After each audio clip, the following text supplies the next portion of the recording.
The SoftChalk lesson for our second lecture in Unit 2 is going to be talking about bacterial quorum sensing, how bacteria communicate with one another and are able to function either as individually or as populations. We'll have a brief description of Pathogenicity Islands, and finally look at some of the bacterial secretion systems. So let's start out with our bullet points or fundamental objectives. Pathogenicity is the ability of a microbe to cause disease and inflict damage upon the host. Virulence is the degree of pathogenicity within a group or species of microbes. The pathogenicity of an organism is determined by its virulence factors. Virulence factors enable that bacterium to colonize the host, resist body defenses, and potentially harm the body. Most of the virulence factors are the products of quorum sensing genes. Quorum sensing involves the production, release, and community-wide sensing of molecules called autoinducers.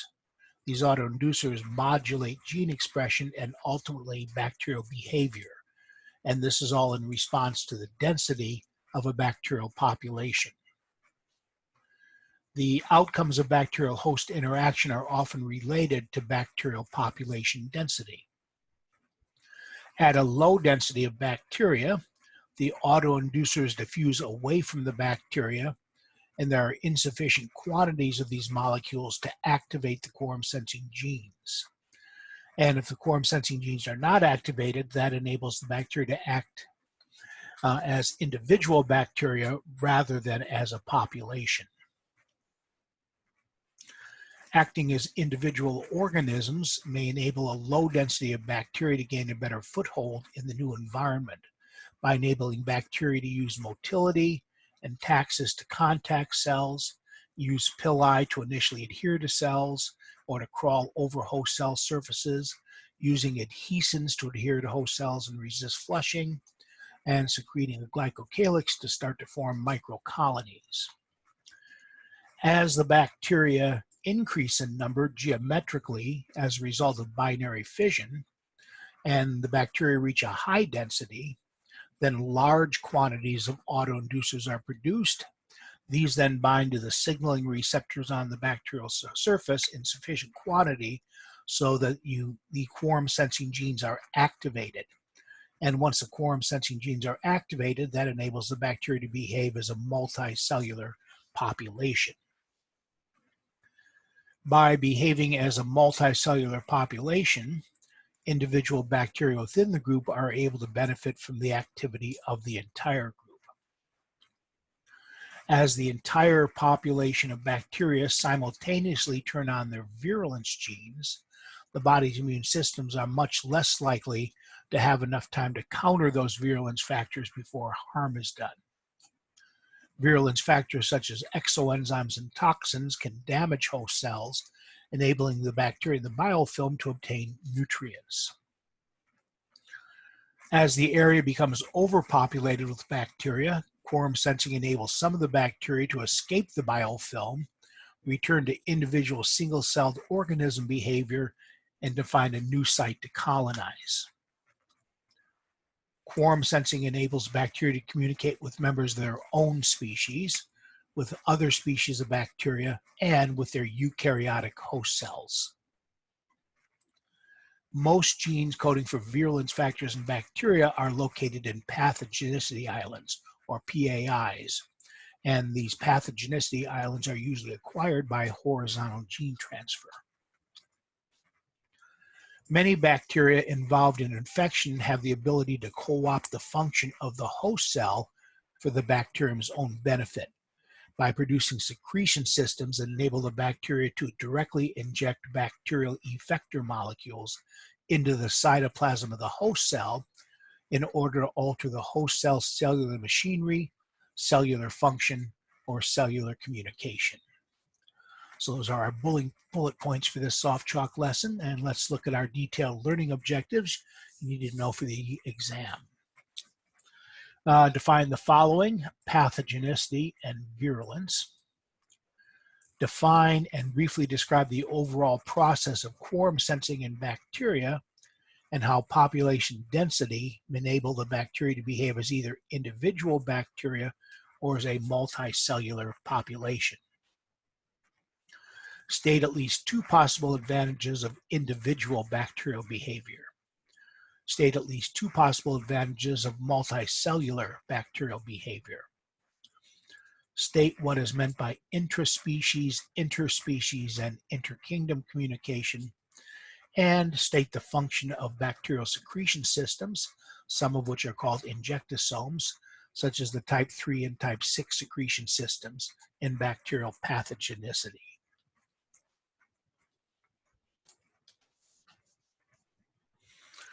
So we're going to spend most of this lecture talking about bacterial quorum sensing. And quorum sensing plays a rather large role in the process of pathogenicity, as do the Pathogenicity Islands and the secretion systems we'll be talking about in the SoftChalk lesson. So let's start with 2 terms. Both pathogenicity and virulence are terms that refer to an organism's ability to cause disease. Now, pathogenicity is the ability of a microbe to cause disease and inflict damage upon its host, whereas virulence is the degree of pathogenicity within a group or species of microbes, as indicated by various factors. And the ability or the pathogenicity of an organism, that is its ability to cause disease, is often determined by virulence factors. So again, pathogenicity we generally use to describe the ability of a microbe to cause disease or inflict damage. Now, for example, if we look at 2 species of Staphylococcus, Staphylococcus aureus is the one that can cause abscesses and is the most pathogenic species of Staphylococcus. Whereas Staphylococcus epidermidis, a different species, is normal microbiota of the skin. So we say that Staphylococcus aureus is more pathogenic than Staphylococcus epidermidis. Whereas virulence is the degree of pathogenicity within a group or species. So most species of Staphylococcus aureus cause abscesses, pus-filled inflamed lesions. But some strains of Staphylococcus aureus have genes coding for toxic shock syndrome exotoxin 1, or TSST1. And so these strains of Staphylococcus aureus can cause a more serious and potentially fatal disease called toxic shock syndrome. So those strains of Staphylococcus that cause toxic shock syndrome are more virulent than the strains of Staphylococcus aureus that simply cause abscesses. But again, in all cases, this is due to virulence factors. So virulence factors are what enable bacteria to colonize the body and or harm the body, and they're often the product of quorum sensing genes.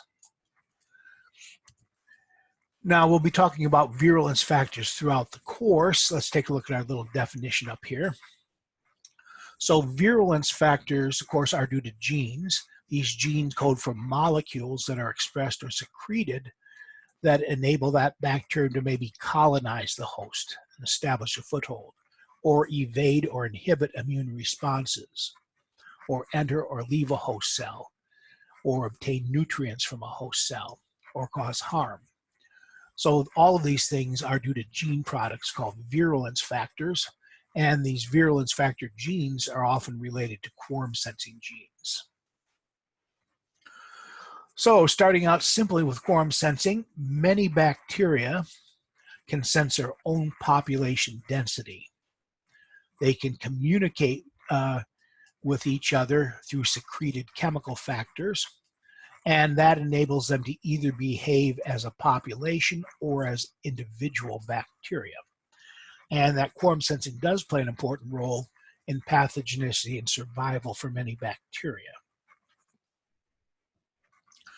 So as we're saying here, bacteria can behave either as individual single-celled organisms, each bacterium out for itself, or they can cooperate together to form multicellular populations. And they exhibit these behaviors by chemically talking to one another through a process called quorum sensing. So quorum sensing involves the production, release, and community-wide sensing of molecules called autoinducers. And these autoinducers modulate gene expression, and that gene expression then ultimately modulates bacterial behavior, but in response to the density of the bacterial population. So autoinducers are signaling molecules produced by quorum sensing, and their job is to regulate the transcription of quorum sensing genes. When these autoinducers reach a significantly high enough level in the bacterial population, they cause all the bacteria in the population to start transcribing and expressing quorum sensing genes. And that in turn, those gene products determine the behavior of the bacteria. But again, it's based on the density of the bacterial population. We'll see that in an animation coming up. So to begin this whole process of quorum sensing, there are bacterial genes that code for production of signaling molecules called autoinducers. And these are secreted into the bacterium's surrounding environment. Figure 1 shows a bacterium secreting little red circles there, which are the autoinducers. Now, other bacteria of that same genus and species have receptors for that autoinducer. So these autoinducers that are secreted can then bind to signaling receptors either on the bacterial surface or in the cytoplasm, depending on the bacterium. Now, the key here is that when these autoinducers reach a critical threshold level, they can activate quorum sensing genes that enable the bacteria to behave as a multicellular population rather than as individual celled organisms. So when these autoinducers are at low level, as would be seen with a low level of bacteria, the quorum sensing genes are not activated, and the bacteria function as individual single-celled organisms. But as the number of bacteria increase and start replicating geometrically, then the amount of autoinducers they secrete also starts increasing geometrically, and now they reach a critical threshold level, and the quorum sensing genes become activated in the whole population. And once those quorum sensing genes are activated, then the bacteria can behave as a multicellular population rather than as individual single-celled organisms. And we'll see that as we go through this section here. So this animation illustrates the bacterial density part rather nicely. This is comparing quorum sensing with a low density versus a high density of bacteria. Now keep in mind, when bacteria first enter the body, they're often at relatively low concentration compared to what they are when they've established themselves in the body and are replicating rapidly.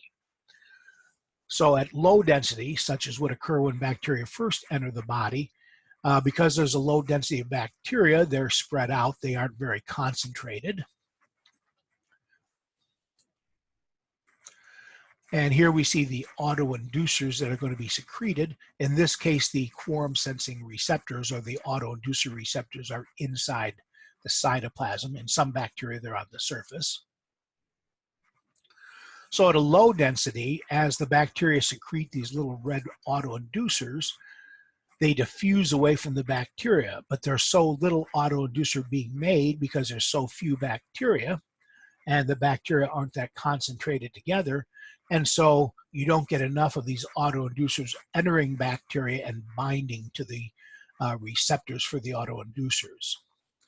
So when that happens, when these receptors don't become filled with autoinducers, then the quorum sensing genes are not activated, and the bacteria continue to function as individual single-celled organisms.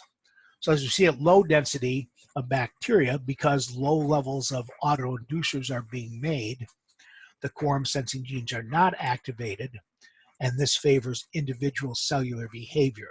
Now each bacterium's out for itself, trying to be the one that gains a foothold. But of course, once a bacterium does gain a foothold and starts replicating by binary fission, their numbers increase geometrically. And as the numbers of bacteria increase geometrically, as we see in the animation now, the amount of autoinducer being made in that area is also increasing geometrically.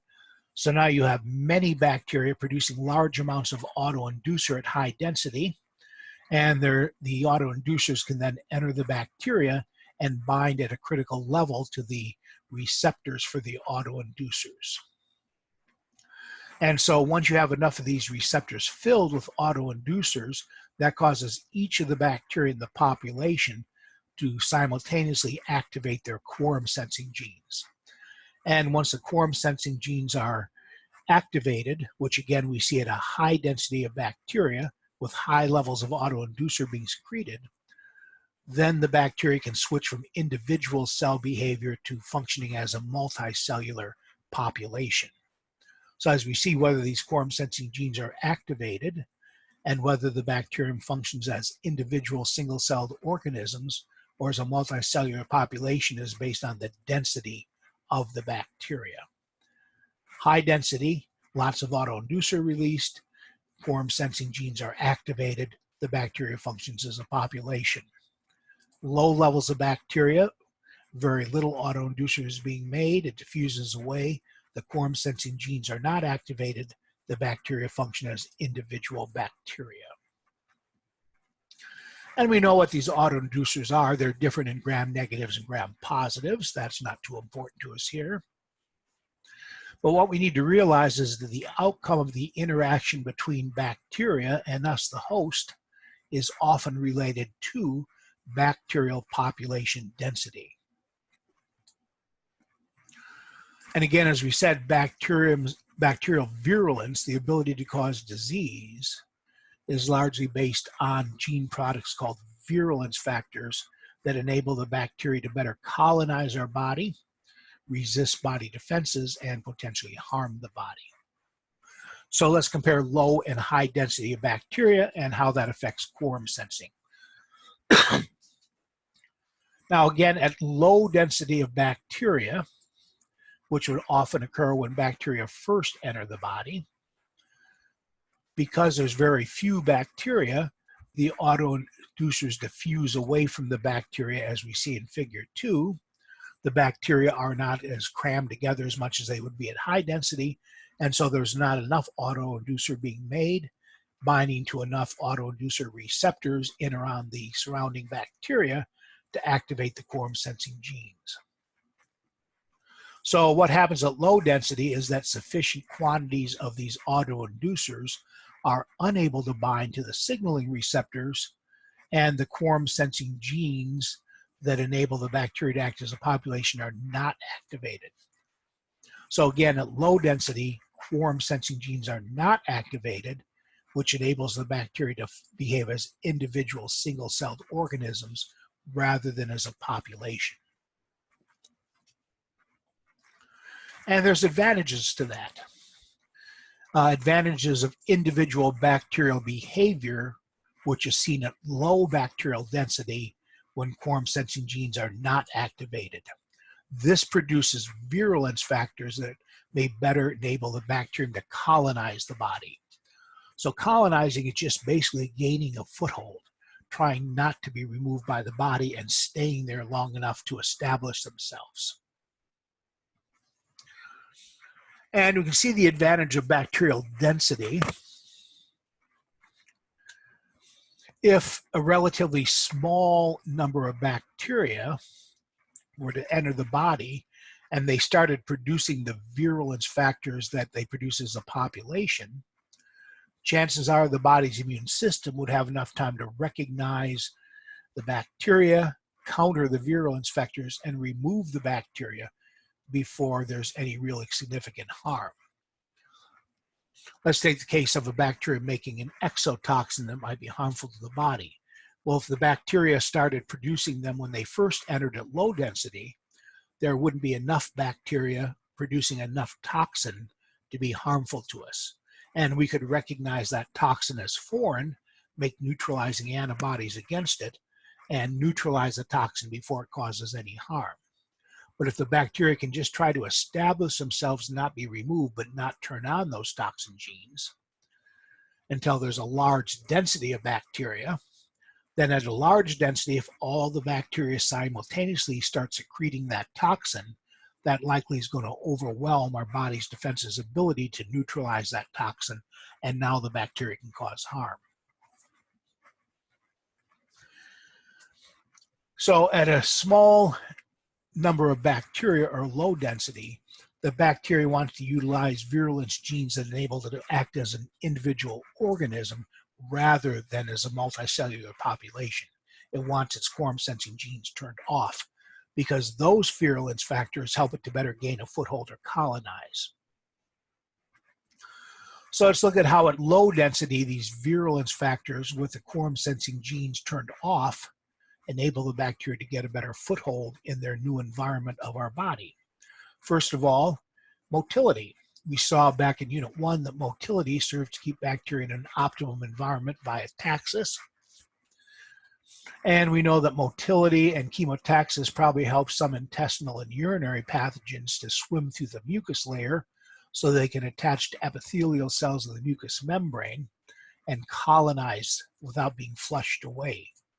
We showed you this animation back in Unit 1 of a bacterium using its flagellum and motility and chemotaxis to swim through mucus towards increasing chemoattractant so that it's not trapped and flushed away in the mucus, but rather can get down to the mucous membranes where it can subsequently adhere to cells and resist flushing. So motility can help bacteria sometimes in establishing themselves in the body. And that's an individual cellular behavior. There's some movies we showed you on motility you can look at again. Now, of course, another essential part of colonizing the body that we learned about in Unit 1 is that pretty much all parts of our body have a flushing action,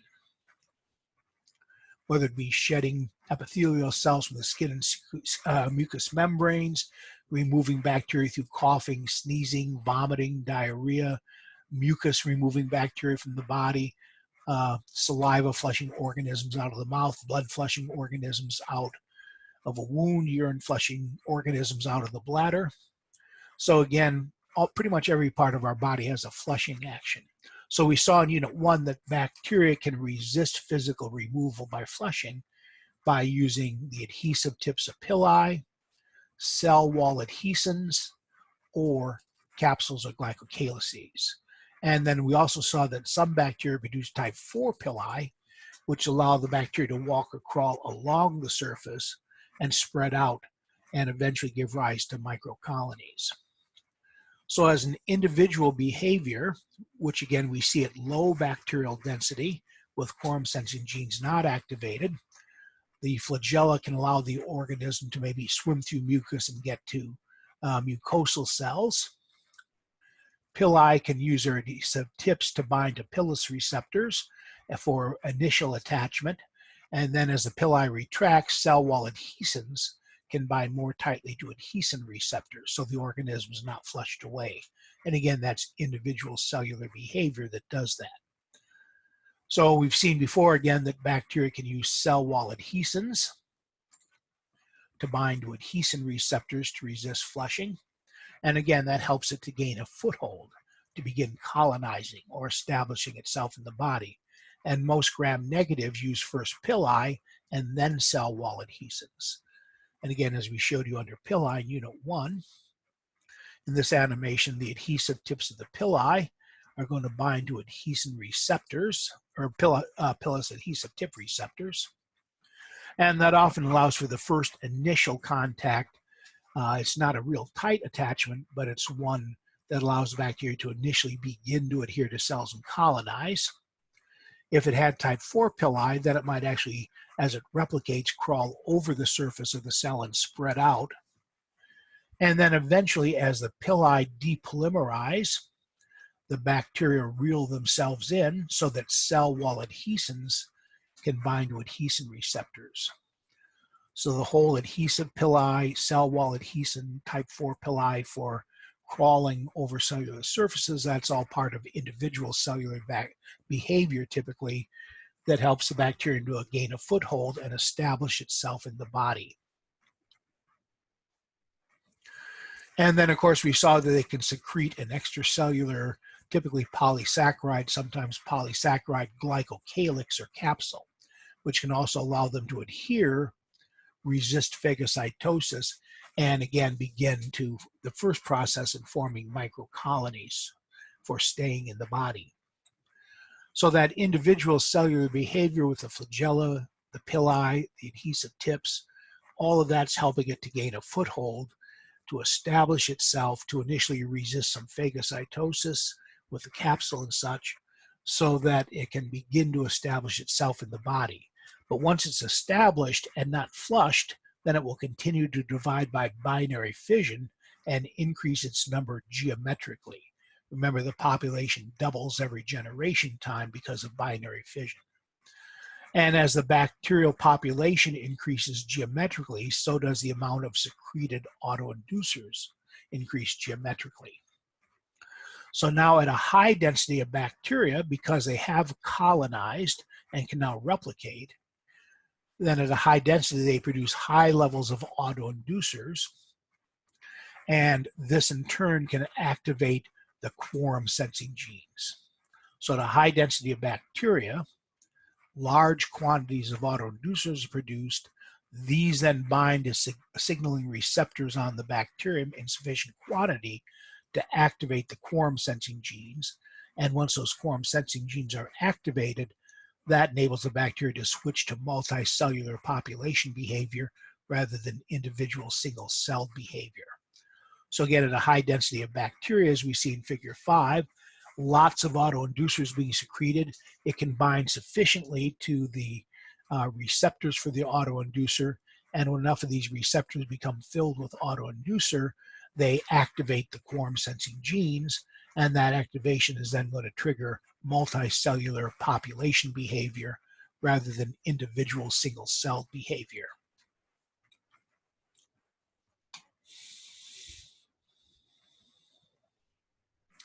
So there are advantages then to multicellular behavior, which is seen at high bacterial density when quorum sensing genes are activated.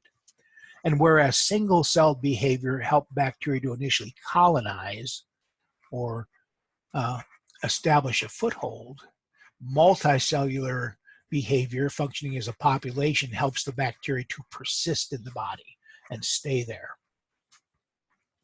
So by behaving as a multicellular population, individual bacteria within the group benefit from the activity of the entire group.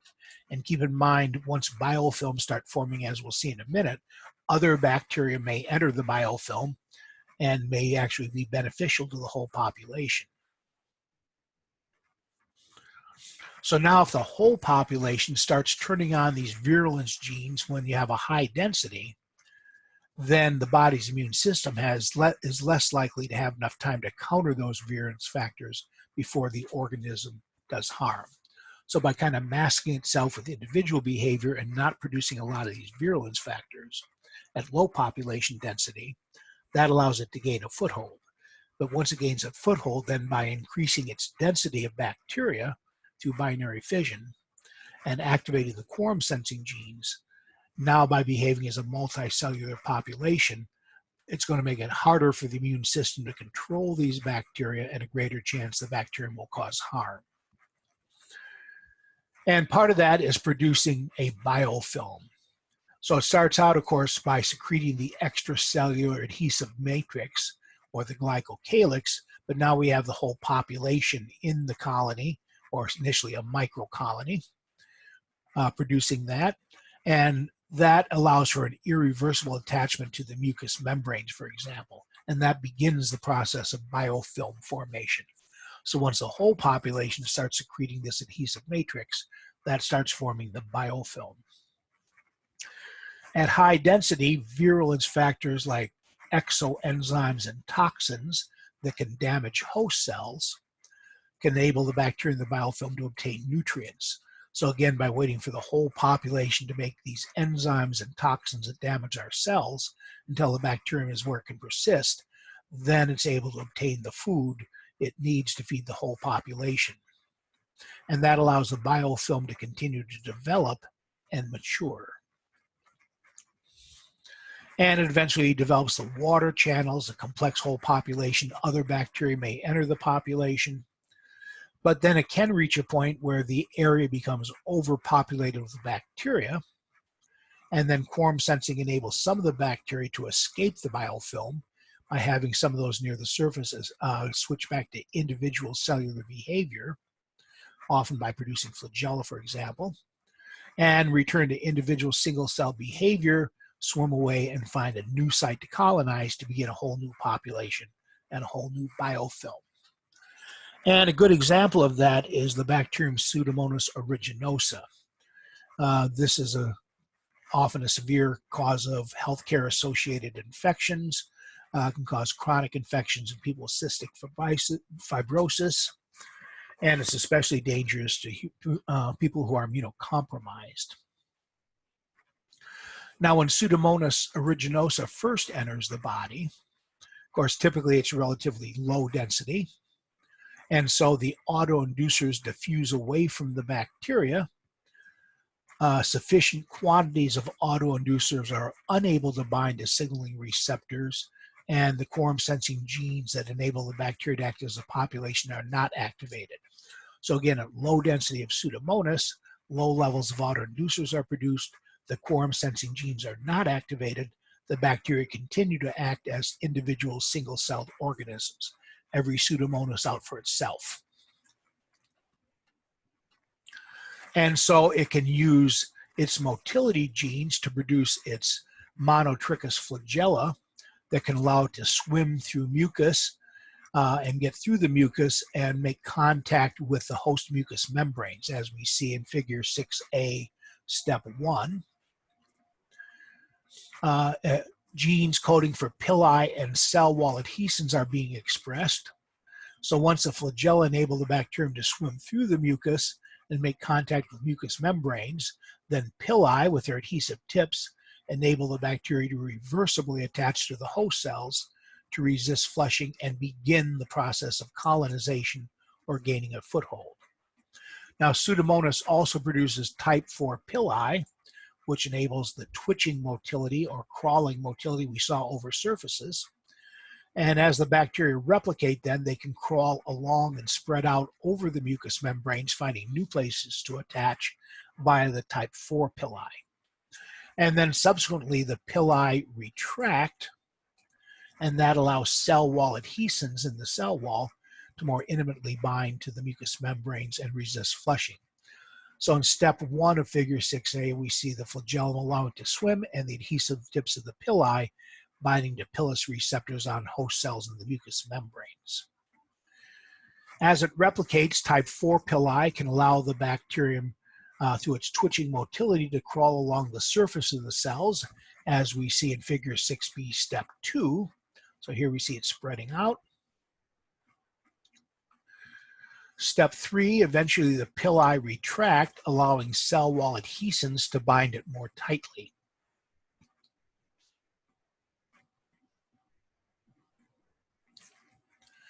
And that basically begins colonization. It begins to secrete its glycocalyx, which can initially help it to adhere and resist phagocytosis. But now that it's colonizing those cells of the mucous membranes, as we see in figure 6D, step 4 of our sample here, once they have enough bacteria colonizing and you reach a high enough density, then that activates quorum sensing genes, and that's eventually going to lead to production of the biofilm, which we see coming up here. So now as the bacteria begin to secrete this adhesive matrix or glycocalyx, we have a whole bunch of bacteria trapped together in that glycocalyx as a microcolony. And at a high enough density, enough autoinducers produced to activate the quorum sensing genes. And so now, again, as they continue to secrete their glycocalyx or adhesive matrix, they also begin to activate quorum sensing genes that code for enzymes and toxins that damage the cells. Some of them also use injectosomes or secretion systems to inject these toxins into our cells, causing our cells to release nutrients for the bacteria and the biofilm to use. And that allows the biofilm to continue to develop, mushroom up, and mature. So now in step 5 in figure 6E, we see a biofilm starting to develop fairly good. Down at the surface, you see that enzymes and toxins are being made that are damaging the cells, allowing nutrients to leak up and go through the biofilm and feed the bacteria in the biofilm. And of course, the biofilm is also resisting phagocytosis, making it harder for body defenses to remove it.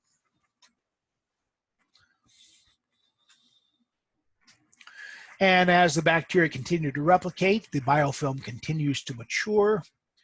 Water channels then begin to form within the biofilm to deliver water, oxygen, and nutrients to the growing population of Pseudomonas. And now this high density, of course, are acting as a multicellular population within a biofilm. And of course, keep in mind, sometimes other bacteria will actually join that biofilm. Often you have a number of different bacteria growing in a population. In this case, though, we're just looking at Pseudomonas for producing a biofilm. So now here in step 6, figure 6F, you see the biofilms mushrooming up. You see the water channels forming. And we showed you these electron micrographs back in unit 1 of a biofilm producing. In this case, it's Haemophilus influenza type B.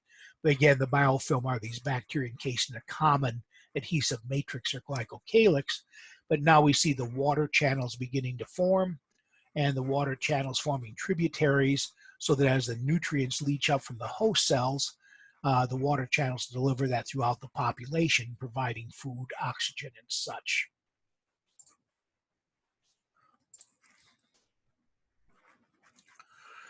So by being in a biofilm, as we learned back in unit 1, bacteria can better resist attacks by antibiotics. They have more trouble diffusing through a biofilm. The biofilm is trapping the nutrients for bacterial growth, typically being obtained from the host cells on which they're growing. They're adhering to the host cells to resist flushing. They're communicating with one another through quorum sensing in the biofilm. They're resisting phagocytosis and attack by the body's complement systems in the biofilm. But one of the problems that can occur is that eventually there's so many bacteria in the biofilm that they outgrow their local environment. So that allows them to turn off some of the genes that allow them to adhere, and the glycocalyx genes and such turn on flagellus genes, and that allows some of the bacteria, as we see in step 7 of figure 6G, some of the bacteria escaping the biofilm, and they can move to a new location, start adhering to new mucous membrane cells, and start a new biofilm at that location.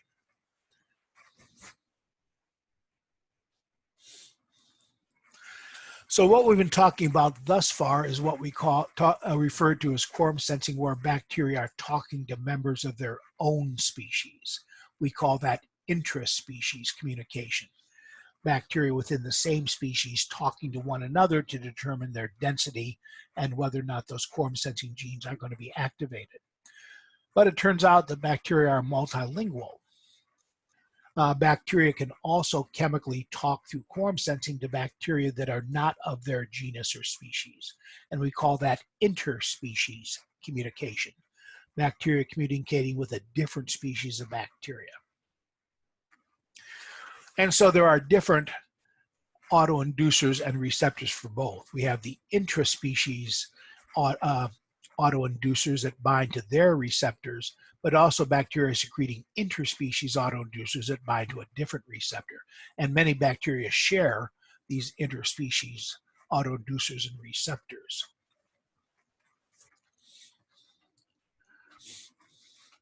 And there are a different type of autoinducers we mentioned, but there are several reasons for this.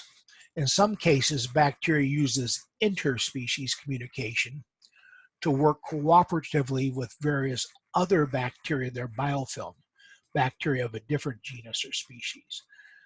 That occurs when two different bacteria from different genera or different species are growing together, but they both benefit by growing together more so than if they were living individually. So sometimes the interspecies communication allows it to communicate with other beneficial bacteria in the population. In other cases, that interspecies communication may allow bacteria to communicate in a way where one group benefits at the expense of another. So maybe there's some other bacteria that have gotten into the biofilm, but they're competing for the same food. So if one group can use these autoinducers to confuse the other group or interfere with the other group that's it's competing with, that might give it an advantage. For example, some of these autoinducers act as antibiotic-like molecules, and they may actually inhibit some other bacteria in the population, where they wouldn't affect the good bacteria that were living there.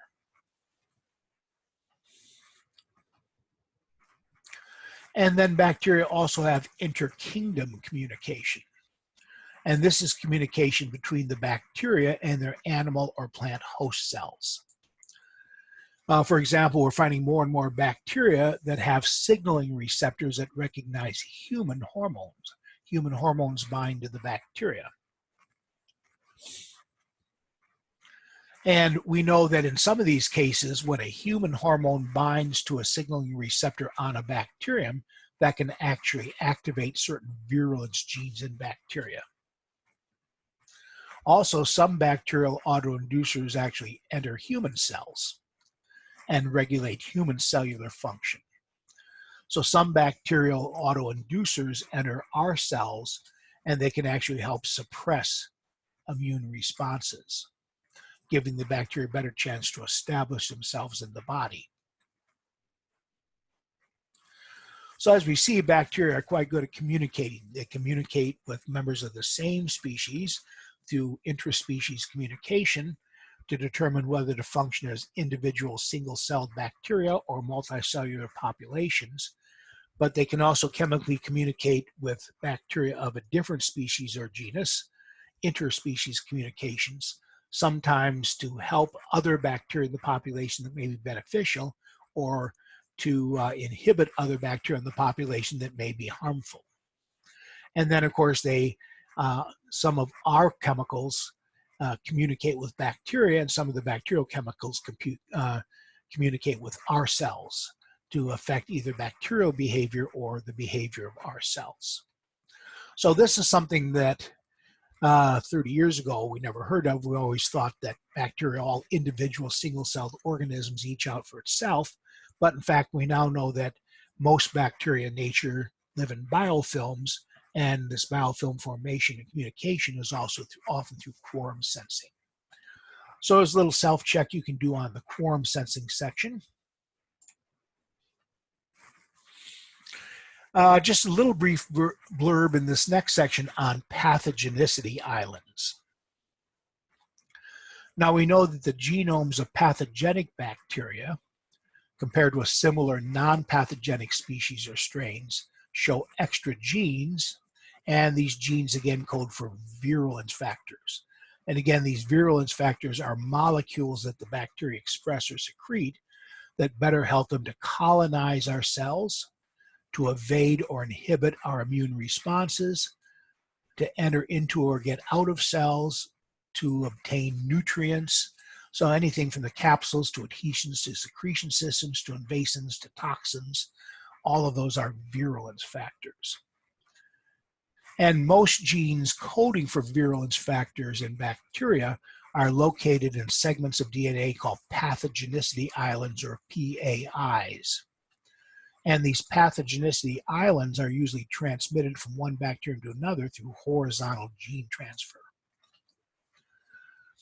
So the pathogenicity islands may be located in the bacterial chromosome, or they might be in plasmids. And they often carry enzymes like transpoases and integrases and insertion sequence so that they can actually insert into a chromosome or into a plasmid. And a lot of these pathogenicity islands are located in conjugative plasmids, which can then be transferred from one bacterium to another through horizontal gene transfer. and may confer virulence to a bacterium that was previously less virulent. So basically, we want to look at the kind of overall definition of pathogenicity islands, genes that are often involved in quorum sensing and in pathogenicity, and are often grouped together in these little pathogenicity islands or segments of DNA in a plasmid or in a chromosome, and they can be transmitted by horizontal gene transfer. But we'll talk more about pathogenicity in Unit 3. Now, our last part of our second lecture deals with bacterial secretion systems. We mentioned them briefly in Unit 1 when we talked about the type 3 secretion system or injectosome. And although there's a good number of different bacterial secretion systems, we're only going to look at 2 of them here. The type 3 secretion system, sometimes called T3SS for type 3 secretion system, the one's also known as injectosomes, and then the type 6 secretion system or T6SS. So we know that many bacteria involved in infection have the ability to co-opt the function of our cells for the bacterium's own benefit. They can interfere with our cells in such a way that that benefits the bacterium. And this is often done through these bacterial secretion systems. And they enable bacteria to directly inject bacterial effector molecules into the cytoplasm of our cells. And once the bacterium injects these effector molecules into our cells, that can alter our cellular machinery, for example, such as causing pseudopods to form to engulf bacteria and bring them into our cell rather than growing on the cell. They can interfere with cellular communication so that cell doesn't function properly, or if it's a phagocyte trying to get to where it's going, or some other defense cell might interfere with the chemotaxis it needs to actually get to where it needs to go. So it's doing things to alter our cell to benefit the bacteria. Now, the most common of these is the type 3 secretion system that we mentioned briefly in Unit 1, T3SS. And as we saw then, in the cytoplasmic membrane and cell wall of the bacterium, a secretion apparatus is produced. Then the secretion apparatus can synthesize a hollow protein needle tube, which can extend, attach to, and penetrate the membranes of our cells, as we see on the bottom. And once that happens, then effector molecules being made in the cytoplasm of the bacteria can be directly injected into our cells to interfere with the function of our cells. And the type 3 secretion systems are the ones we typically call injectosomes.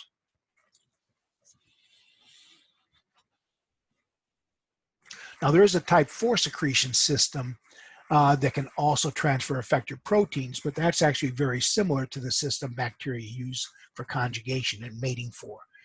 When the bridge forms between the 2 bacteria during conjugation, that's actually called the type 4 secretion system.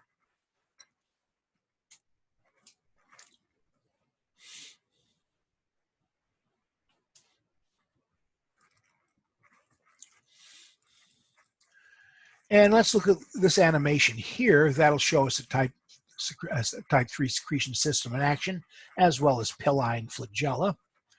This we saw back in Unit 1, showing salmonella entering the intestinal tract.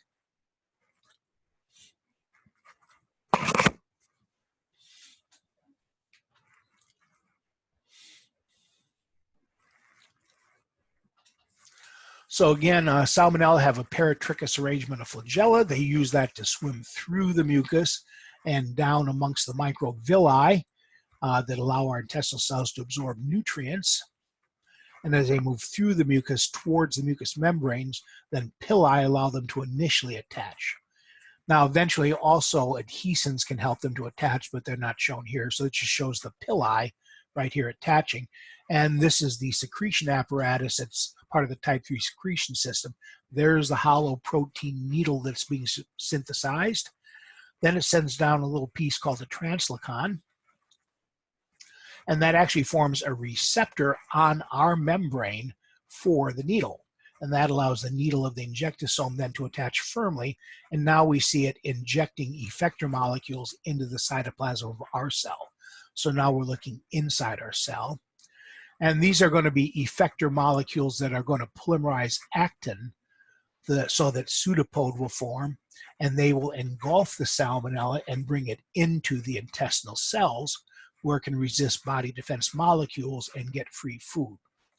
So this is a case where invasins are being made. That's the molecules being injected, and they will eventually cause actin to polymerize. It's very slow at the beginning here, so I'll speed it up. And as these actin fibers form or polymerize, they push the inner part of our membrane up, allowing pseudopodes to engulf the bacteria on the outside and pull it in and put it in a vesicle.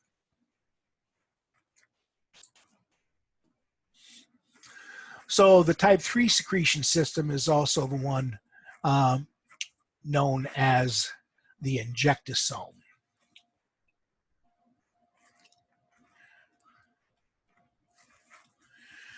Now, a number of bacteria, such as Pseudomonas aeruginosa and Vibrio Cholera, produce a type 6 secretion system, or T6SS. And this is a protein tube that's surrounded by a contractile sheath, and it looks very similar actually to the tail of the T4 bacteriophage that E. coli produces, that infect E. coli. And we can see that in this illustration what that looks like. This is a bacteriophage that infects E. coli called coliphage T4, and eventually it has a contractile sheath that contracts, and that drives a hollow protein tube into the cytoplasm of the bacterium, and the virus uses that to inject its genome or DNA into the bacterium. Well, the type 6 secretion system is very similar to this part of the bacteriophage tail. And there are theories that, in fact, this may have evolved from bacteriophage tails, where the bacteria kind of took over some of those genes and used it to the bacterium's own benefit. So in this case, it's there's a hollow protein needle, and it's surrounded by a contractile sheath. And when that contracts, that drives a knife-like needle into the cell it's attached to, so that effector molecules can be injected.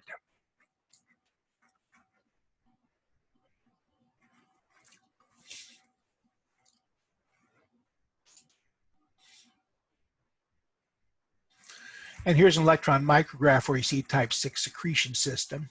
So here is what in essence is a hollow needle or dagger, which they often call it, surrounded by a contractile sheath.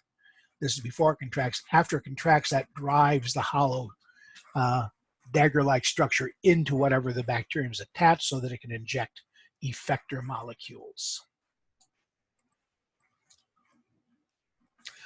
And there's a little animation that first found those, where they call them spring-loaded poison daggers, because the contractile sheath acts like a spring that drives that into the cell to which the bacterium is attached, and it often injects some harmful substance into that cell. Now, these type 6 secretion systems can be used to inject molecules into our cells, just like a type 3 secretion system. But the type 6 secretion system can also be used to inject molecules into other bacteria in order to kill those bacteria. So again, the type 6, like the type 3, can inject molecules into our cells.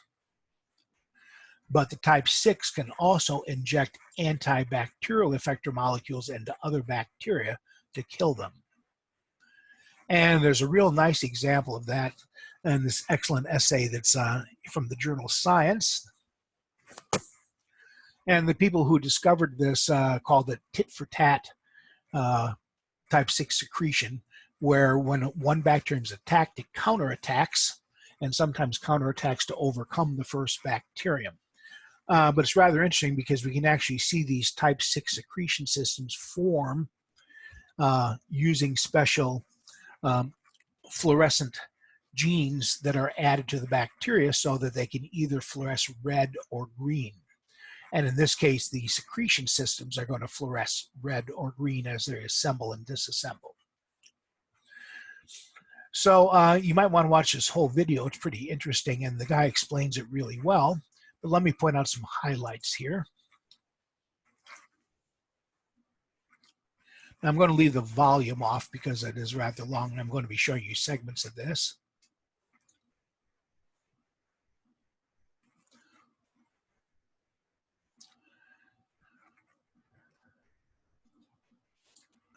So right now, you see the green here, that is a type 6 secretion system. When it's long, it's injecting and firing, and when you see it disappear, it's breaking down and being recycled.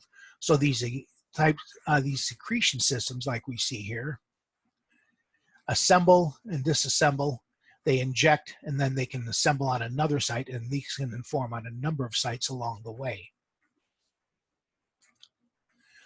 Just shows you a couple stills of the bacteria involved here, Pseudomonas aeruginosa and Vibrio Cholera. Now, if we take a look at this right here, when you see those bright green lights, that's a bacterium firing its type 6 secretion system.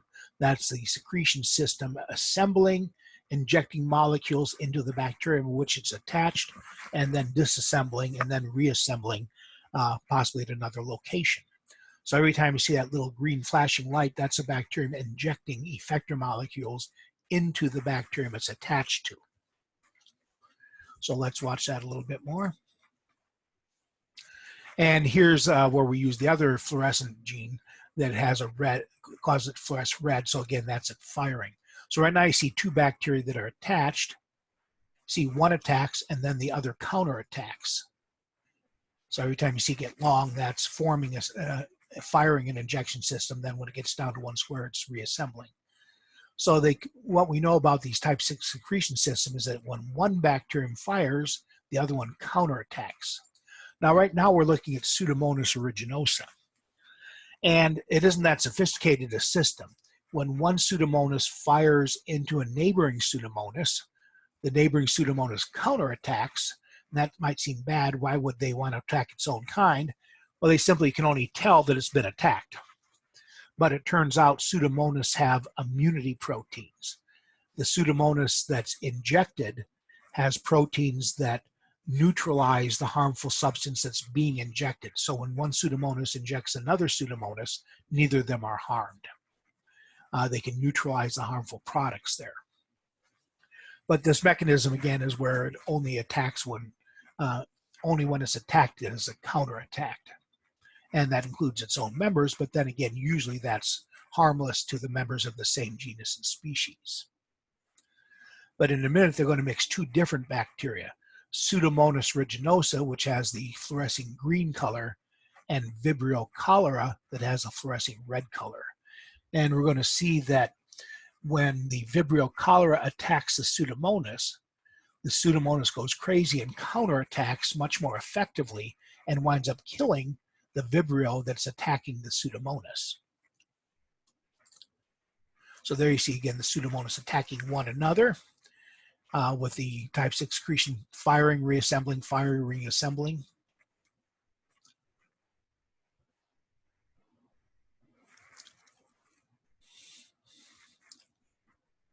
And there's another case where you see one attacking, the other counterattacking. So you see how rapidly this occurs. This is sped up, of course, a little bit.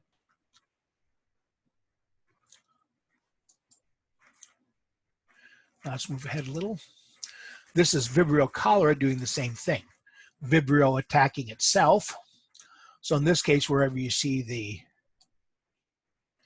red blinking lights, that's a type 6 secretion of one Vibrio attacking another and the other counterattacking. So again, Vibrio counterattacks itself. But when the two are mixed, so there we see Pseudomonas again, but now they're mixed. So the green flashing lights is Pseudomonas, the red flashing lights are the Vibrio, but notice when the Pseudomonas attacks the Vibrio, you see the Vibrio round up and die. Here you see it nice and close up. Let me back that up just a little bit because you can see that pretty well here. So there's Vibrio attacking Pseudomonas, and then the Pseudomonas counterattacking like crazy. You see the Vibrio rounding up here and dying. So in this case, when the Pseudomonas is attacked by Vibrio, it counterattacks with some great degree of fury there and winds up killing the Vibrio. So we know some bacteria can attack other bacteria with these type 6 secretion systems. bacteria that might be competing for the same food in the same location.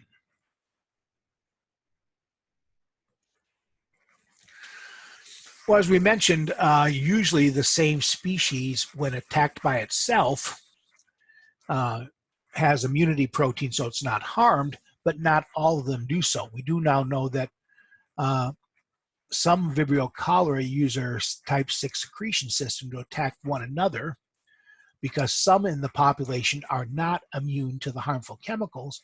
And so when one Vibrio kills another, that actually releases its DNA into the environment, and then Vibrio cholera use that for transformation. So they actually use this type 6 secretion system sometimes to kill members of its own related bacteria in order to get their DNA to incorporate into their DNA for transformation. So those are the type 3 and type 6 secretion systems. The type 3 and type 6 bacteria can use to inject effector molecules into our cells to affect our cells' function to the benefit of the bacteria. Type 6 can also be used from one bacterium to inject another to try to get rid of some of its competition.